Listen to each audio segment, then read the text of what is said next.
जय हिंद दोस्तों, कैसे हैं आप सभी लोग। मैं हूं आप सभी लोगों का दोस्त संचित। दोस्तों, आज की इस वीडियो में हम लोग डिस्कस करने वाले हैं कि किस तरीके से जो यूएस इज़राइल और ईरान की वॉर है उसके कारण सबसे ज़्यादा इम्पैक्ट इस वक्त भारत की गैस जो आपूर्ति है उसके ऊपर पड़ता हुआ दिखाई दे रहा है। गवर्नमेंट की तरफ से मल्टीपल बयान आ चुके हैं। आज शाम को पेट्रोलियम मंत्री जी की जो है प्रेस कॉन्फ्रेंस भी है 5 बजे के आसपास। But there are certain things जो इंडस्ट्री के लोगों की तरफ से बोली जा रही है, जिसकी वजह से बाज़ार में थोड़ा हम लोगों को आज पैनिक काइंड ऑफ सिचुएशन देखने को मिली, जहाँ पे निफ्टी जो है लगभग 400 पॉइंट, बैंक निफ्टी 1200 पॉइंट और सेंसेक्स जो है 1300-1400 पॉइंट गिरता हुआ दिखाई दिया। मल्टीपल फैक्टर्स, साथ में ग्लोबल अनसर्टिनिटी क्या हम लोगों को बड़े लोअर लेवल्स की तरफ लेके जा रही है, सारी चीज़ें इस वीडियो में डिस्कस करने वाले हैं। तो दोस्तों, वीडियो शुरू करने से पहले चैनल को सब्सक्राइब कीजिएगा, बेल आइकन को दबाइएगा और इस वीडियो का लाइक की हम रखते हैं लगभग 1500 लाइक्स, जो कि आप पूरा कर ही देंगे। तो चलिए अब ज़्यादा टाइम वेस्ट ना करते हुए वीडियो को शुरू करते हैं। देखिए, सबसे पहली चीज़ हम टेक्निकल लेवल्स की बात करेंगे, बाकी सारी चीज़ों की बात करेंगे, but there are multiple factors जो आज बाज़ार के लिए एक अकीलीज़ हिल बनते हुए दिखाई दिए। सबसे पहले ग्लोबल मार्केट्स की बात करते हैं। कल डाउ बहुत ही ज़्यादा वॉलेटाइल था, एक टाइम पे 400-500 पॉइंट ऊपर तो एक टाइम पे 400-500 नीचे। एक्सट्रीम वॉलेटिलिटी, फ्लैटिश कारोबार बंद हुआ, इस वक्त भी फ्लैटिश ही हमें दिखाई दे रहा है। यूरोप के बाज़ार 1 से 0.25% की कमज़ोरी के साथ हैं। एशिया की अगर मैं बात करता हूँ तो 0.5 से 0.25% की कमज़ोरी के साथ एशिया है। बट हमारे बाज़ारों में एक्सट्रीम सेल ऑफ था।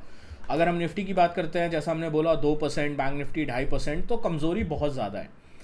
और इसके there are multiple few reason जिसकी वजह से हैं। सबसे पहला, जो मैंने टेलीग्राम पे आप लोग के लिए अपडेट भी किया था, पिछले कुछ दिनों से ये चर्चा चल रही थी कि जो स्ट्रेट ऑफ हॉर्मोस है वो खुल गया है दोबारा से, और यूएस की जो नेवी है वो जो है शिपिंग इंडस्ट्री को मिलिट्री एस्कॉर्ट कर रही है। मतलब मिलिट्री के ज़रिए जो है यूएस की जो मिलिट्री है, नेवी है, उसके ज़रिए जो वहाँ से शिपिंग आ रही है, मेनली गैस, ऑयल, उन सबको यूएस नेवी का प्रोटेक्शन है।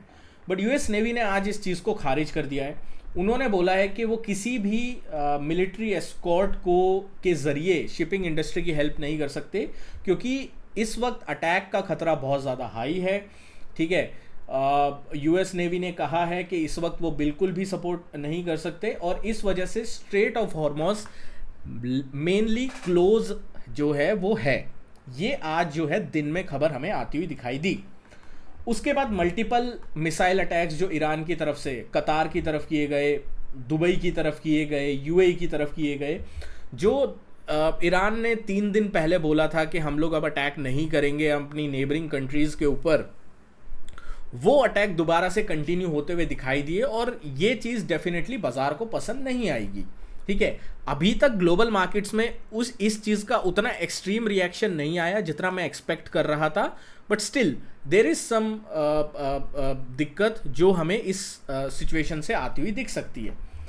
तीसरी सबसे बड़ी चीज़ जो अगर आप देखो न्यूज़ जो आ रही है एलपीजी को लेकर, अगर आप इस वक्त देखो तो गवर्नमेंट सोर्सेज की तरफ से यह बयान जारी किया गया है कि there is no need to panic.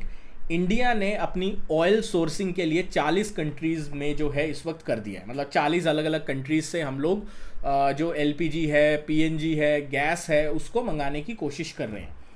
अब गवर्नमेंट की तरफ से तो रीएश्योरेंस दी जा रही है, बट बाकी इंडस्ट्री वगैरह का क्या है। रेस्टोरेंट इंडस्ट्री कह रहा है कि अराउंड डेली 1000 से 1500 करोड़ का लॉस हमें हो रहा है, ये रेस्टोरेंट इंडस्ट्री का कहना है। दिल्ली के रेस्टोरेंट्स ने मेन्यू चेंजेस जो है वो करने स्टार्ट कर दिए हैं एलपीजी सप्लाई टाइटन्स की वजह से, और जो है इलेक्ट्रिक कुकिंग पे ज़्यादा फोकस करना शुरू कर दिया है।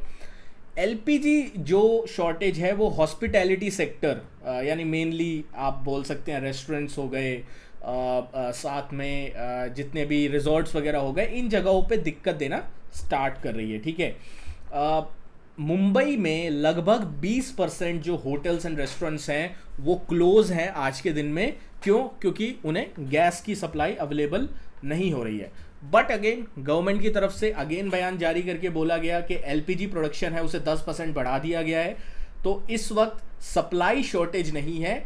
जो मेजर्स लिए जा रहे हैं, जो थोड़ा डिले हो रहा है, वो जस्ट जो है मेजर्स इसलिए लिए जा रहे हैं ताकि सप्लाई शॉर्टेज आगे चल के ना हो, एकदम से कोई पैनिक वाली सिचुएशन ना हो।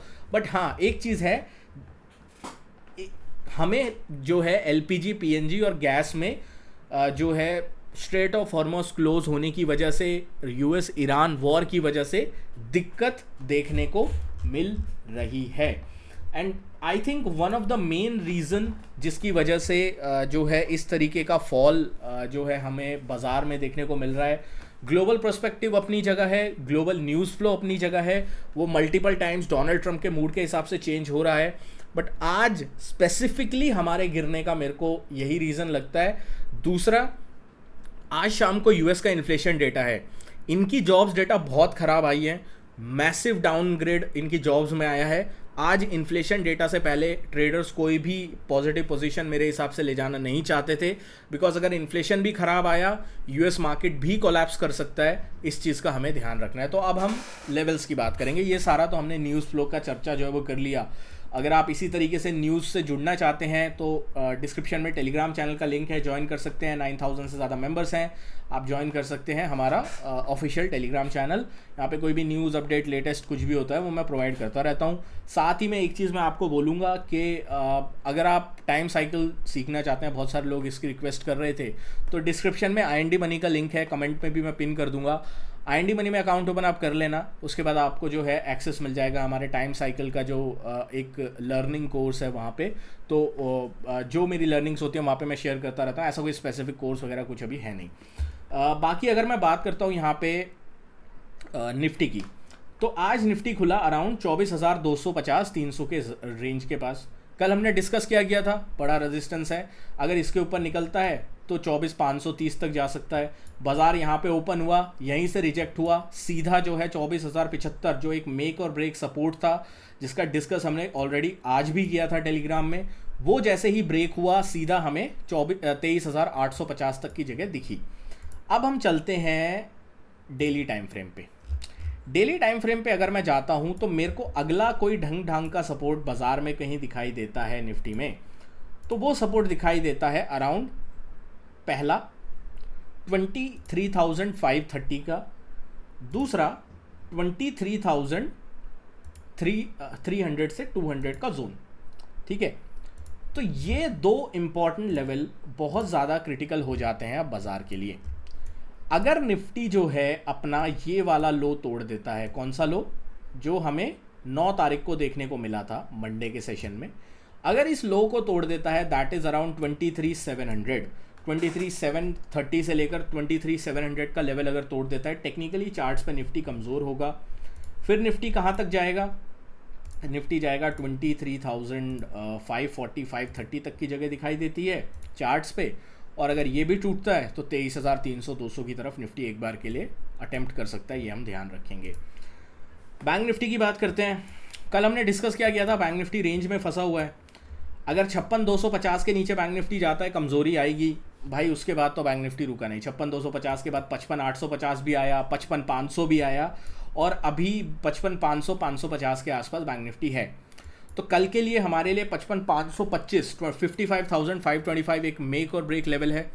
अगर इसके नीचे बैंक निफ्टी ट्रेड करना स्टार्ट करता है, सीधा 55,300 तक की जगह खुल जाएगी, और 55,300 के नीचे कोलैप्स है बैंक निफ्टी में। क्यों ऐसा मैं कह रहा हूँ, क्योंकि अगर मैं वीकली टाइम फ्रेम पे जाता हूँ तो 55,300 अगर टूटता है तो अगला सपोर्ट सीधा 53,500 के आसपास आता है, तो 2,000 पॉइंट खुल जाएंगे। अगर 55,300 के नीचे बैंक निफ्टी जाता है तो 53,500 400 के आसपास बैंक निफ्टी जा सकता है। इस चीज़ का हम लोग ध्यान रखेंगे। सेंसेक्स की बात कर लेते हैं, 30 मिनट टाइम फ्रेम पे चलेंगे, और सेंसेक्स ने आज जो है बहुत एग्रेसिव सेल ऑफ दिखाया। ठीक है, सबसे पहले सेंसेक्स ने क्या किया, 78,100 से लेकर 78,400 का, ये जो 200-250 पॉइंट का रेजिस्टेंस एरिया था ना, जिसने कल ट्यूसडे के सेशन में पूरे दिन रिजेक्शन लिया था, यहाँ पे जो है सेंसेक्स ने बहुत ज़्यादा रिजेक्शन लिया, नीचे आया, जैसे ही 77,700 तोड़ा, सीधा 77,700 पॉइंट का फॉल हमें ये सपोर्ट टूटने के बाद देखने को मिला है। अब सेंसेक्स में हम लोग सबसे पहले जाएंगे वीकली टाइम फ्रेम पे। ठीक है, वीकली टाइम फ्रेम अगर मैं लगाता हूँ तो अगला ढंग का सपोर्ट मेरे को सेंसेक्स पे कहीं दिखाई देता है, तो वो दिखाई देता है एक 76,400, इसके नीचे अगर ट्रेड करना स्टार्ट करता है तो 75,300 तक की जगह खुलती हुई दिखती है। तो आज के लिए आपको जो चीज़ ध्यान में रखनी है सेंसेक्स में वो ये है, कल के लिए माफ़ कीजिएगा एक्सपायरी पे, कि 76,400-450 का लेवल नहीं टूटना चाहिए। अगर ये लेवल टूटता है तो 75,200-300 की जगह ऑटोमेटिकली ओपन होती हुई दिखाई देगी। इस चीज़ का ध्यान रखिएगा। दोस्तों आशा करता हूँ वीडियो आपको पसंद आई होगी। वीडियो पसंद आए तो वीडियो को लाइक कीजिएगा। मिलता है आपसे नेक्स्ट वीडियो में। Thank you so much for watching guys. जय हिंद, वंदे मातरम।